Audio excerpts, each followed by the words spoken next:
বলিউডের অন্যতম জনপ্রিয় তারকা দম্পতি অভিষেক বচ্চন ও ঐশ্বরিয়া রাই বচ্চন শুধু জনপ্রিয়ই নন, সুখী দম্পতি হিসেবেও তাদের সুনাম রয়েছে। কিন্তু সম্প্রতি আচমকা এক খবরে বলিউড পাড়ায় চলছে জোর গুঞ্জন। সাবেক বলিউড সুন্দরীর ইচ্ছা পূরণ না হওয়া এবং শাশুড়ি জয়া বচ্চনের সঙ্গে সম্পর্ক ভালো না যাওয়ায় এমনটা হতে যাচ্ছে বলে ধারণা করা হচ্ছে। খবরে বলা হয়, বিয়ের পর থেকেই ঐশ্বরিয়া চেয়েছিলেন শ্বশুর শাশুড়ির থেকে পৃথক হয়ে স্বামীকে নিয়ে আলাদা ঘর বাঁধতে, কিন্তু তা সম্ভব হয়নি এখনও। এ নিয়ে দুজনের মধ্যে নিয়মিত অশান্তি হয়। এছাড়া শাশুড়ি জয়া বচ্চনের সঙ্গে ঐশ্বরিয়ার সম্পর্ক ভালো যাচ্ছে না, তাতেও অভিষেকের সঙ্গে তার সম্পর্ক খারাপ হয়েছে।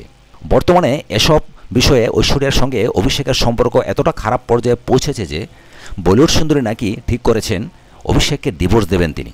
এমন গুঞ্জন প্রসঙ্গে এখনও অভিষেক বা ঐশ্বরিয়া রাই কেউই কিছু বলেননি, যদিও এই খবরের সত্যতা যাচাই করা সম্ভব হয়নি। তবে অভিষেক ঐশ্বরিয়ার সম্পর্ক যে আর আগের মতো নেই তার আঁচ পাওয়া গিয়েছিল সর্বজিৎ ছবির প্রিমিয়ারে। ফটোশ্যুটের মাঝ থেকে আচমকা বেরিয়ে যান অভিষেক। ঐশ্বরিয়ার অস্বস্তি ধরা পড়ে সকলের সামনে, যদিও পরে বলিউডের এই খ্যাতনামা দম্পতি অস্বীকার করেন সব গুজব।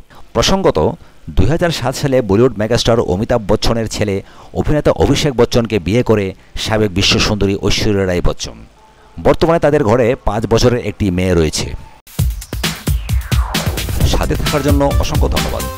পরবর্তী এক্সক্লুসিভ সংবাদের জন্য আমাদের চ্যানেলটিকে সাবস্ক্রাইব করবেন এই আশা রাখি। ধন্যবাদ।